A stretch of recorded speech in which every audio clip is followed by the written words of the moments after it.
Got Augusta McDonnell and our friend Jabar Shumate is going to be setting up. Good evening. Good evening. Representative and senator, and Augusta. This is a gentleman who's pretty ubiquitous out at that building you cover all the time for many, many years, even though he still looks like he's 18. Thank you. I appreciate that. It's good to have you both. Jabar's here with some great news about an event that you need to know about in this community tomorrow night. We're going to get to that in just a minute. But we thought we'd check in with Augusta because and Jabar, you served in both chambers. I have. But and I'm not really sure if everybody's picked up on this. I'm sure Augusta has, and it's going to be fun to report. But the House of Representatives, I mean, they loaded a freight train up and sent it to the Senate last week. I mean, it's a 72 car train over there, and there's some senators that are not real happy with where the House has been. And I'm sure you've heard all about this today, Augusta, and last week, because we know what happened with that voucher bill. It has different names on it, but I mean, there's tax cuts, the medical marijuana stuff. It's all in the Senate side now, and I'm sure they're sharpening their knives. But let me, before I ask Augusta to get into this one, did you feel a big shift when you left the House to go become a senator? I mean, what's the difference, right, in the collegiality of it? Well, the Senate being smaller, there's an opportunity for relationships, but when I was there was a much more institutional decorum, much more respect for the ceremonial pieces that go along with being in the legislature. And, I would say this, the Senate is a place where you can form deeper relationships. I did not spend most of my career there. I spent in the House. So it was actually very interesting for me.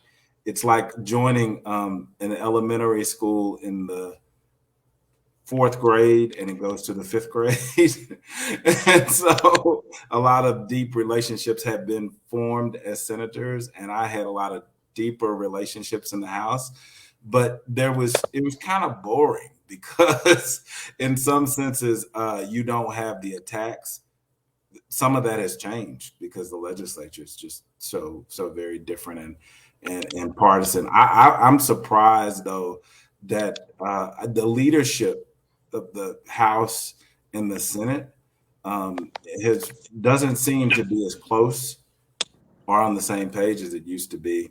And you can kind of see that right out of the gate. A Senate leader says, "This is my main bill," and the House Speaker says, "Dead on arrival." That's unusual for me.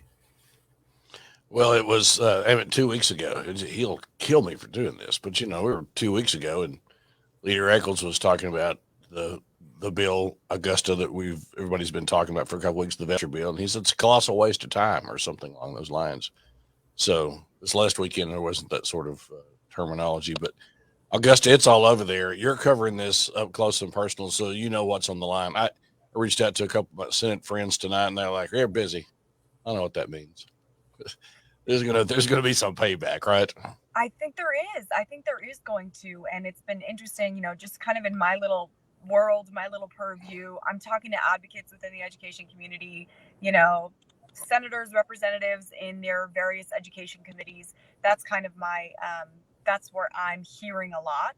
And it was interesting hearing from some advocates late last week who were, they shifted their advocacy, their communication campaign from, lobbying for a vote to, asking their members to do outreach and make sure that all of their senators were thanked for standing up for this issue that they value, because there will be a political cost to some of those no votes, particularly on the Republican side. So, definitely an interesting moment. Senator Treat had some media availability on Thursday, and so the press kind of gathered with him for a Q&A, and he answered some questions. And he basically was like, well, nothing's dead in the House. I had a story that aired Friday about it. He said, he has this kind of vision for a competitive marketplace of private schools challenging public schools for their dollars in order to promote excellence. That's where he's coming from in terms of education policy. And so, I mean, I feel like we'll be watching very closely to see what happens next with that legislation. But I talked to a couple of House leaders today in the process of my reporting and just kind of checked in, like, do you have any members that you think will put some of the language of Senate Bill 1647 into a House bill? Do we think it'll pop up in the House at any point? Do we think, Senator Treat mentioned, like, well, maybe in budget negotiations, there's several different ways that this could come back. And it does seem like there's this kind of iron wall at on the House side that it, won't progress. There was a House author added on Thursday, I believe. Representative Caldwell was added as the House author. So, he put his name on it, but it seems like a pretty cold shutout from the kind of traditional methods that we would be watching for. So, yeah, it'd be interesting to see.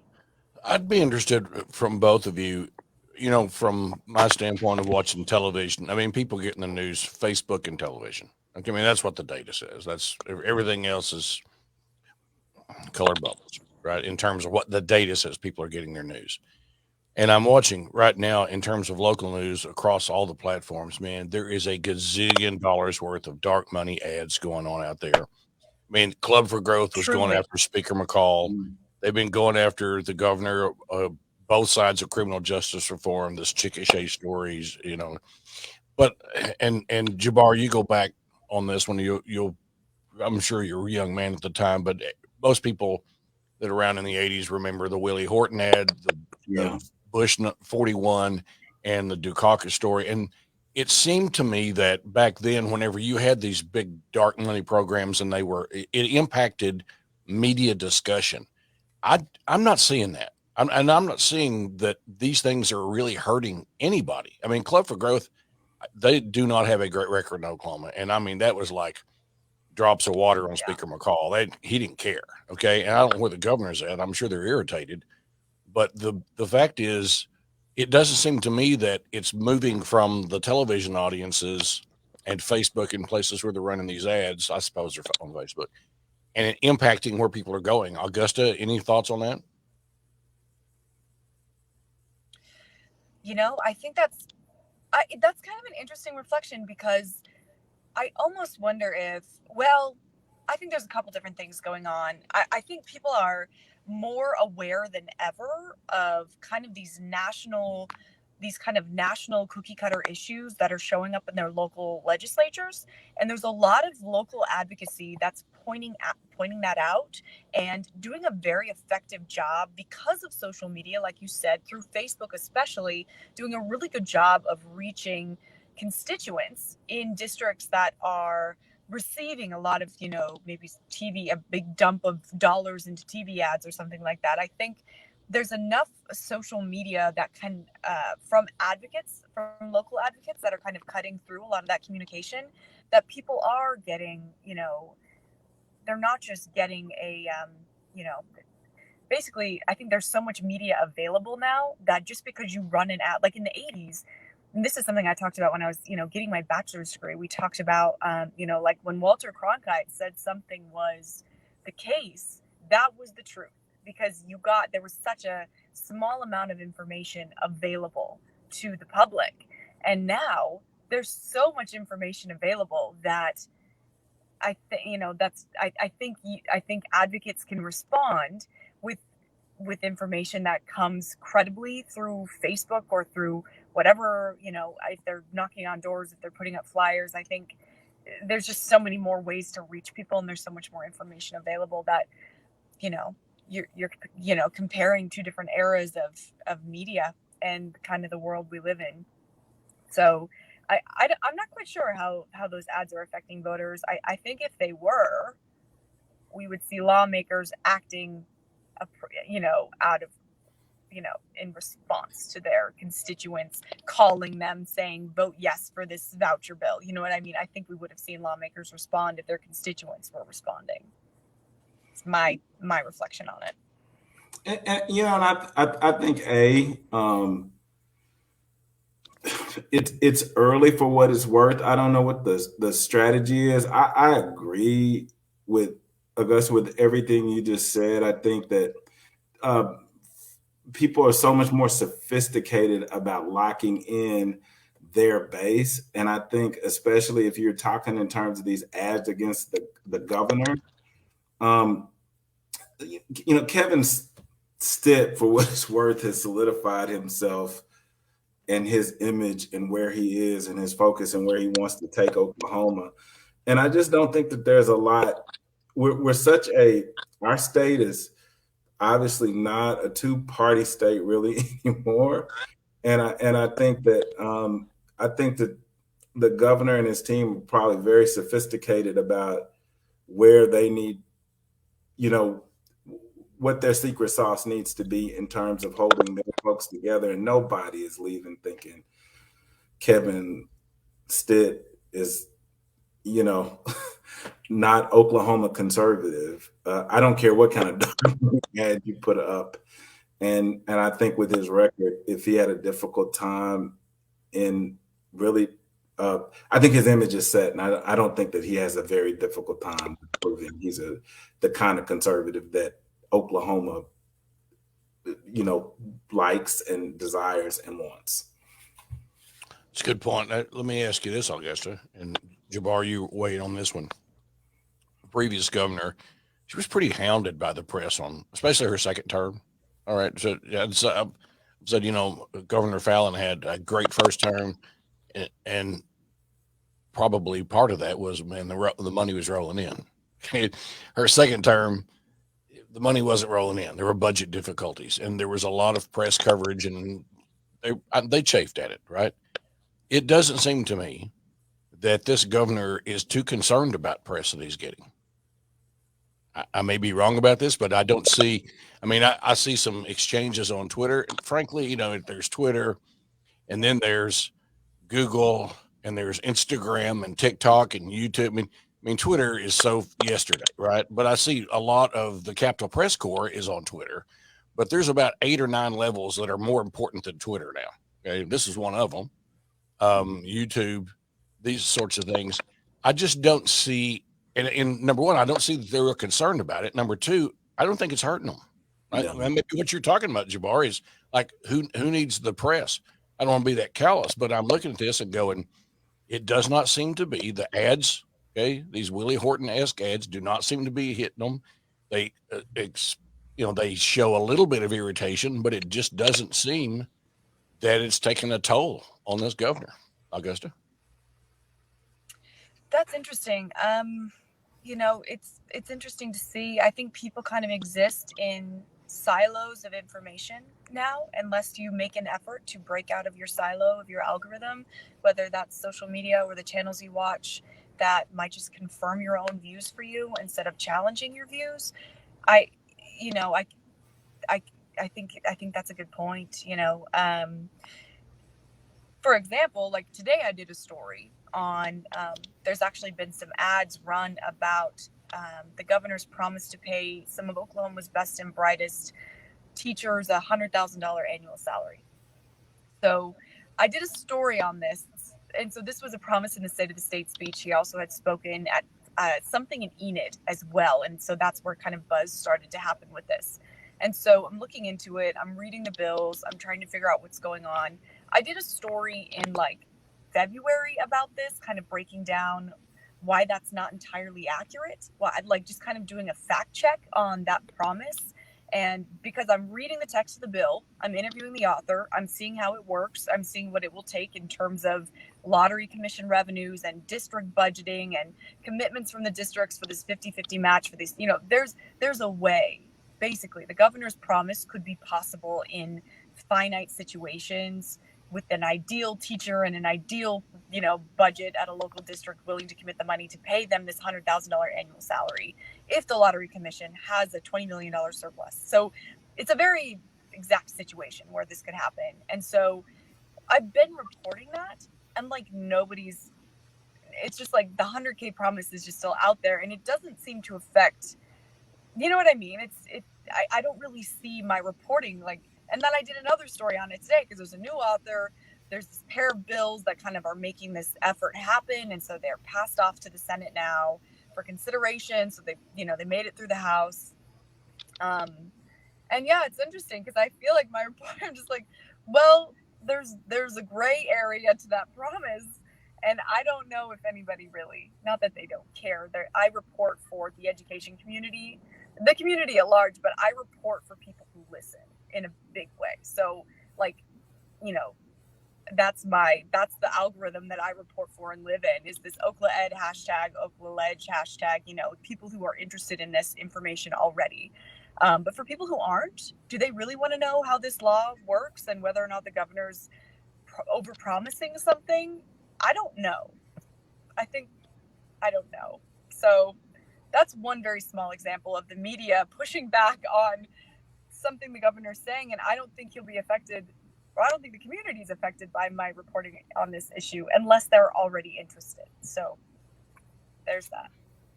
I think, Scott. Go ahead, Jabar. Well, and I also think too, you have to look, if we're talking about the governor, he's not a traditional political individual anyway. His segue into politics wasn't that way. And people who are career politicians have a sense to make things a lot worse than what they really are. And I just think that his own strategy, like, you win and you're successful when you're comfortable in your own skin. I think he's very comfortable in, sort of what he ran on, the areas he's worked on as governor. He's been unapologetic about it, and he's taken on issues that most politicians wouldn't, because he approaches his work in a different kind of way. So when we talk about like the McGirt issue, or we talk about this issue around criminal justice reform, it's more of kind of the image he's created, that I'm going to make this a top 10 state and do what makes sense from what his lens. And his lens is really as a person who's created and turned, a small business into a large business and been successful. And people like that, and the economy's good, and folks are. So if I were advising the governor and he wouldn't call me, you run and you continue to run in your authentic way, that of a businessman, and you don't get into the fray of the muck of these kinds of political issues, because once you start responding to them, you make them issues. And I think he's chosen not to make them issues, because I think his team knows that what he has is substantial enough to run and win again. I know that I need to let Augusta get on down the road, and I appreciate her joining us tonight. What do you, with this week, and I saw the House was doing just one or two things in the next couple of days. They're really focusing. Senate has that big train that's been dumped in their lap. As you look forward this week, Augusta, what do you see? What are the headlines going to be? In my world, there'll be a couple education stories that I'll update. I also, because it's a little bit of a slower week, it kind of gives me the opportunity to kind of dig into some bills and talk. I think like you just had a Beyond the Bell, Scott, where you talked about aviation education in Oklahoma. There's a couple of bills that look at, one of them basically allows for high school students to get their pilot's license before they graduate. There's kind of some cool education feature stories that I would like to do in terms of the big headlines for the week. I think the Saving Women's Sports Act, which is on the governor's desk, may or may not be signed.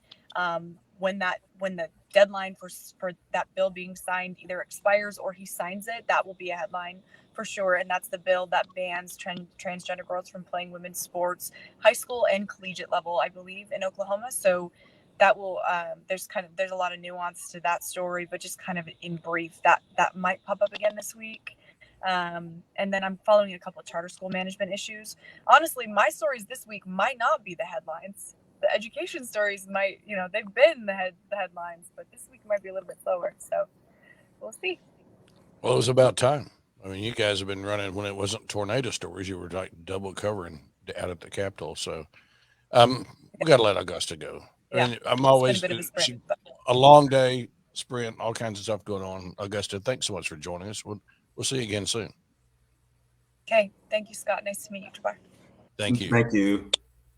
Our Capitol reporter, Augusta McDonnell, who's out there with Storm Jones. And it's interesting, the conversation we were having there, Jabar, about Teflon governor, that sort of thing. Mhm. There was also, and we're going to get into why Jabar is here tonight specifically, besides the fact having great conversation about other things, is that one of the hot seat guests this week was about the Indian economy and how the tribes had a presser last week. They talked about how many billions of dollars have been placed into our economy here. And so I thought before we got into the next part, Jabar, I'd love for you to listen to this bite. This is about a 4-minute bite. This is with a gentleman who is with an accounting firm who works really specifically with the tribes and looks at all of the money that they've been placing into our economy. And the first assumption people are going to have is, well, it's all gaming. Well, no, it's not. It's a lot bigger than that. This was Saturday's, and Jabar, if you take a look at this with me, this is Saturday's hot seat, and we're talking about the economic impact of Oklahoma tribes. Good morning. Victor Flores with the Oklahoma Tribal Finance Consortium is our guest this morning. Good to have you in, Thank you so Victor. much, Scott. I saw this week a presser that was being carried on News 9 News on 6 by app, and I looked down, and there are many representatives of our native tribes in Oklahoma, and they're talking about economic development. The numbers were huge. Tell us about that press conference. What was said in that, the study that's being done, and what the numbers are.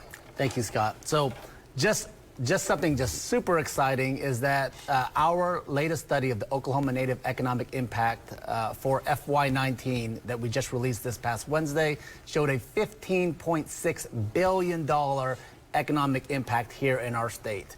That also, and also inside those numbers are over 113,000 jobs for Oklahomans. And that also equals to over $5.4 billion in wages and benefits. And that's just amazing for our state here in Oklahoma. I'm going to assume that people look at the number and go, wow, that's because of gaming. Is this all because of gaming? Absolutely not. And so our tribal nations, they do have gaming, and most Oklahomans, when they think about Indian country, they think about our casinos. But our tribal nations have a very robust avenues of income, and so they also provide health care. They provide other entertainment. They provide, they're into banking. They're in all aspects of industries. We see that. And let me ask you about health care. I was completely taken by that aspect. I saw Chief Hoskin was talking about how the Cherokee Nation works with Oklahoma State University Medical.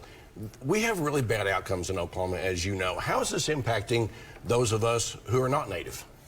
So one of the key things about tribal health care, especially here in our state, is that they are positioned in a lot of rural areas. And in that study that you referenced, most of the health issues that we're looking at are in those rural areas. And so our tribal health facilities not only see Native Americans, but they also see non-natives. So people who are non-natives can access the health care system in the tribal communities. So it depends. And so there are multiple hospitals and multiple clinics that they are open to all Oklahomans. Okay. While some are others to where only employees of tribal nations can go. This impact to this community, I mean, you've only done this, 3 times now that That's you've correct. had this report. What do you think most people, when you see this and you talk to folks afterwards, are going, I didn't know that? What are some of the lead things there? So one of the great things is that, from our first study that we released back in 2012 for FY11 to our latest study, that was a 44% increase in our economic output.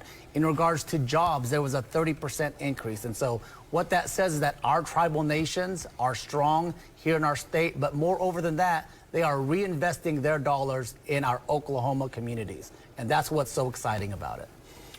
As more people find out about this impact, where do you think that we're headed in terms of just the general population understanding of what the tribes are doing for our state? So I think that there's an opportunity for Oklahomans and Oklahoma businesses to really look for ways to partner with our tribal nations in our state, much like they've partnered with our Oklahoma communities. Last question for you is, what's next? When people start to discover what's happening with the tribes, I mean, are they always looking to do business with non-natives? Absolutely. And so our tribal nations here in our state have always worked with Oklahoma businesses and have always employed Oklahomans, native and non-native. If you look at these numbers from the business perspective, our Oklahoma tribes are the greatest resource we have here in our state. Victor Flores, thanks for coming in, explaining this report, and we'll see you again soon. Great, thank you. See this again. Okay, so I didn't leave the commercial up there. So I'd like to do it from your end, but you've seen firsthand winning the legislature, the state, and working with the tribes. And I don't think there's anybody fooled about this one. There is a certain friction between the executive branch and our native tribes here in the state of Oklahoma. That's a big number that he was putting up there, a really big number. Your thoughts about, with your experience over the years, where we might be headed? This is not healthy right now, the way that the relationship is. A lot of exposed feelings right now. But Jabar, your thoughts? Yeah, it's very interesting. Oklahoma's, very, very unique. I think there are a lot of, interestingly enough, court cases like McGirt that are going to challenge the system, in that we have these independent nations that exist in our state, and they have impact in many cases, and they bring several resources. We don't even want to start to talk about the federal dollars that those tribes can leverage and have leveraged to bring into Oklahoma to make impact in areas. I think that we are going to have to find, because Native nations are they have such a large impact, and they fund and are close to so many of those who are our elected officials in the state. I think it's going to behoove the governor and the executive branch to find a way to find some common ground. And why not, when you have tribes that can do some of the things? As one of the things I do at the Urban League is to help us on an inclusive economic development front, and the impact of how we grow our small and minority businesses. And we're talking about industries that, from women-owned businesses to, in not just within tribal nations and communities. In Oklahoma City, there's an enormous disparity, obviously, of small businesses owned by, African-American business owners and the rest of the community. But if you look at Native American businesses and women-owned businesses, they're about on parity with with their population size, with the number of small businesses they own in the area. And that's because, those tribal nations have helped to fuel and grow and develop. So there's so much good. And I think when we talk about our state, which is not seen as the most diverse or the most impactful in inclusive economic development, the governor's he has a missed opportunity here not to build a special relationship. Well, let's talk about another special relationship that people are really interested in. That's Oklahoma City Public Schools. Yeah. And we're watching what Dr. McDaniel does and some rough couple of years for all of education. And in District 5, it's District 5, correct? Is the District 5. So Ruth Veals is the longest serving member of the the district school boards, I guess, in the history there. And that seat's opening up. And there's going to be it's going to be a candidates forum tomorrow night. It's going to be streamed. It's another one of those aspects of new digital technology. You can actually see something most people couldn't get to years ago. And it's going to be a forum. It's going to be moderated by Councilwoman Nikki Nice. And it's going to be also hosted with the Urban League of Greater Oklahoma City, which you're with as VP Jabar. And it's going to be Mr. Anderson, a financial professional with Prudential Financial Company, and Dr. Coleman, a podiatric medicine doctor, adjunct professor of African American Studies at the University of Oklahoma, Dr. Sherry Coleman, Adrian Anderson. They're going to be talking this is something that in the old days you had to go someplace in the evenings, and the weather could be interesting tomorrow about this time. But why is this so important for folks who go, it's just a school board seat, but it all starts at the local level, right? Exactly, it does. And this is so important. I don't think people understand the effects of COVID and what it's done. Particularly, this district covers a good portion of the east side of Oklahoma City. Majority of those schools, are the majority of the students in those schools, are African American, and the loss of learning just from the really two very impactful years that we've had. Urban League itself in Oklahoma City served as a hope center during most of the COVID crisis, where parents who work could drop their kids off at a site. And we did our best through, the distance learning format to help students to try to stay, in the game. But the COVID slide is real. And I think that the next school board member will have a lot of decisions to make as we start to hopefully come out of COVID, about decisions, interventions that are going to be necessary to catch kids up. And I think as well, this seat is so important because even in the African American communities, there are some great debates still on school issues of school choice and what they do to community-based and neighborhood schools. So I think that conversation is going to be lively tomorrow. So just to give people an idea of what we're talking about. So there are 13 schools in District 5. Mm-hmm.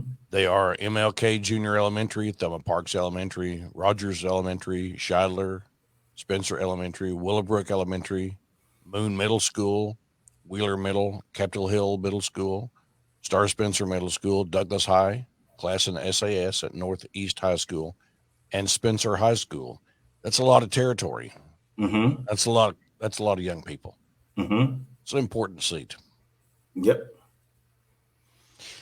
Generally speaking, does Urban League usually get into this at this level with the streaming, or is this a trend of the future? I know you're involved in elections and that sort of thing, but does this represent the future of the stream? This does. Urban League, and I came aboard almost 2 years ago because of the generous support of the Loves family and the Loves Family Foundations. Really, after sort of the deaths nationally of Breonna Taylor and George Floyd and the social justice movements, the Loves family and Loves as a company wanted to impact a nonprofit that they had been working with that could move from, really protest to meaningful work. One of the still the most significant ways that you can bring about power in a community is to help folks understand and access their right, to vote. Voter education is very, very important. So at the National Urban League, which has been around 111 years, and the Oklahoma City Urban League is for 75 years, we are under my new department, Community Convening and Social Justice, pushing the effort all year round for folks to not only be registered to vote, but as well that people are educated on what the issues and what are surrounding the issues of voting, and that they are mobilized in a way that they get to the polls. We're, again, one of the nation's oldest civil rights organizations that has actually focused on social services for 111 years. But we are nonpartisan and we're non-political, but we just want people, in essence, with information about their rights and with information about how to access those rights and with information enough to make the best decision for them and their families. And so that's what we're going to be doing for every election, not just the presidential election, not just the midterm elections. But I tell you, these school board races are where the rubber meets the road. The new work today, especially around education reform, as it's talked about at the legislature, really is not happening there. It's happening at the school board level, where there are a lot of individuals. You look over in Tulsa and their school board races, that they have become as almost like partisan like the legislature. And because folks have figured out that, those folks hold powerful positions to make decisions on millions of dollars. When I was in the legislature, you can count 60% of the budget gone because of public education through career tech, higher ed, or common education. 60% gone. So this is a big, big decision, probably one of the most important we'll make. That election, by the way, is going to be Tuesday, April the 5th. So the forum is going to be tomorrow, 6:30 p.m., and that'll be on, I believe that would be a Councilwoman Nice's Facebook page, Urban League's Facebook page, and all of those platforms. Let me ask you a couple of questions things that you brought up I wanted to get into. Number one, an election, April the 5th. You're watching around the country, one person's voter integrity is another person's voter suppression. And as you're watching, and you know where a lot of this is aimed, it's aimed at the Black community all over the country, right? Your thoughts about, first, from a national standpoint, but how we're doing here in Oklahoma? Oklahoma actually has had pretty progressive laws on voting. We've been ahead of the curve in sophistication of our voting machines. Actually, we've been ahead of the curve with being able for individuals to really access voting early. We haven't been so ahead of the curve, I think, still in being able to register to vote fully online. That's still a challenge. You can do a partial piece of the process online, but you still have to take another step and mail and move towards a more automated system. I really believe Oklahoma is in the top in terms of those people who want to vote can vote.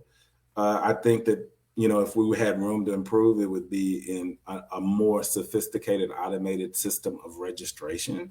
But in terms of access and days, in terms of making appropriate opportunities for early voting, we are probably one of the better in the nation. So no problem with anything that's being discussed at the Capitol right now in terms of Urban League, your viewpoint on that? The biggest thing that we are supporting, because part of the work that we do in social justice is in criminal justice reform. We worked last year. Last year, we host the largest expungement expo in the state. That means those who are justice involved serve their time, and then they want to get a good job or find housing, but can't because their whatever charges are still on their record. Oklahoma offers an opportunity for your records to get expunged, but unless you have thousands of dollars, it's not realistic because we have an archaic process.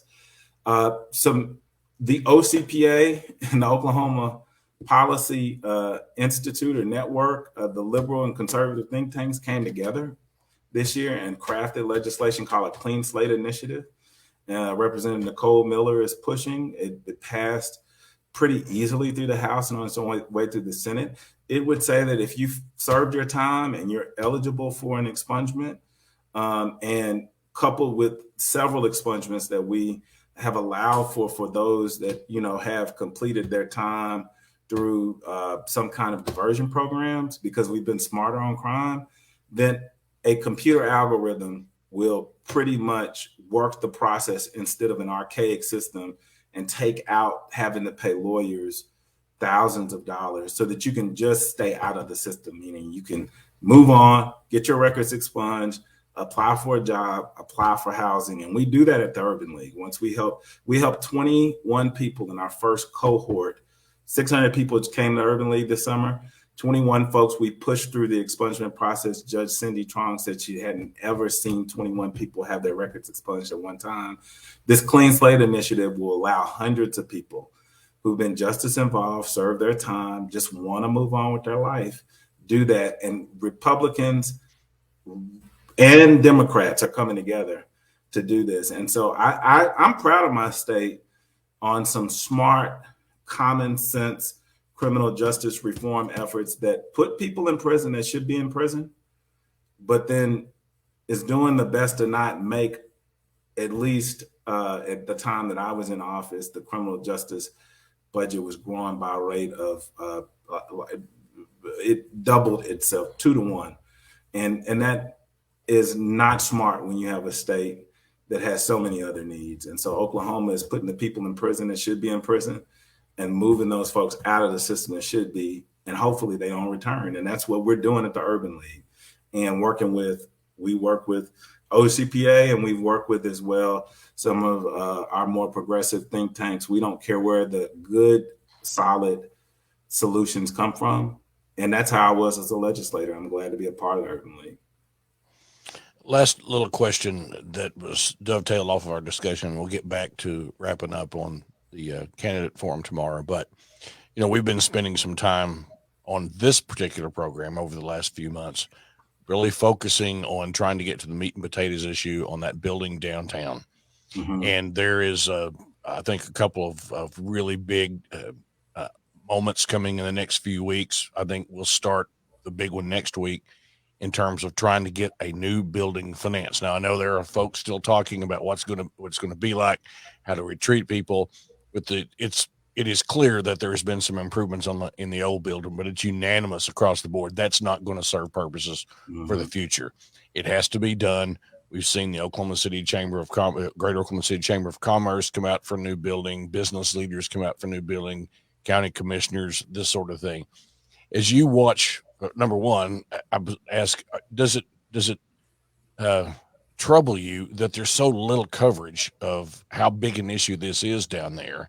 And number two, do you like, I'm asking you, you can either be speak Urban League or for yourself, Senator, but do you like the direction the community's coming together to try to get something done? I do. I actually sit on a couple of subcommittees through CJAC. I'm not on CJAC. As a community member, served on some designs for expansion. We simply, for the safety of people, I don't believe, again, that we lock people up. We have to follow law, and to set people into situations where they are really subject to cruel and unusual punishment is not the way we do things in Oklahoma. And at the same time, in Oklahoma City, we have a critical problem that's not going away. Your question centered on the coverage, and people need to pay attention, because also there is a lot of decisions being made about dollars, even federal dollars, that if the public, if there is not transparency and guidance given, we may be trying to do the right thing, do it the wrong way, and for all the right reasons have the wrong result.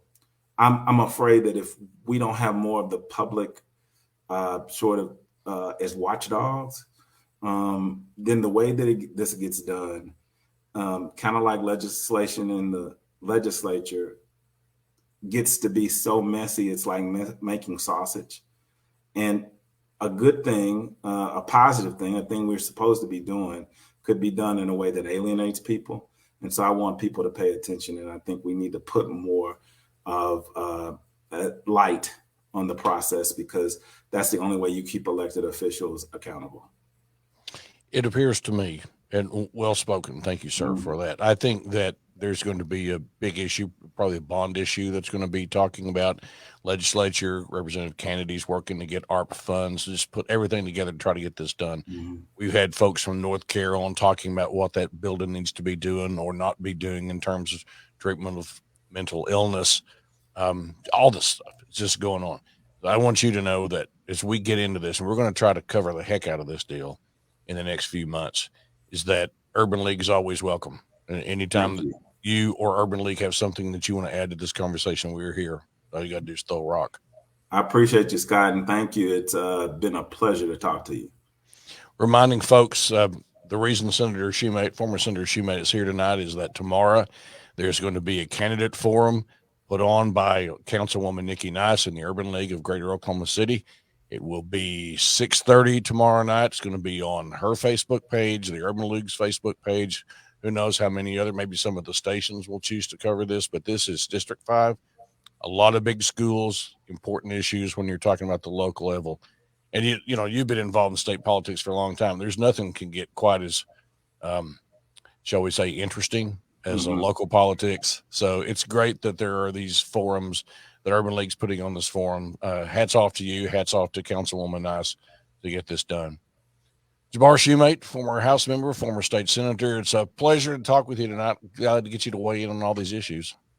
Here if you need me. Thank you, Scott. Thank you so much. Those of you who know that we usually on Monday nights have the exclusive discussion with Speaker McCall, could not be done today.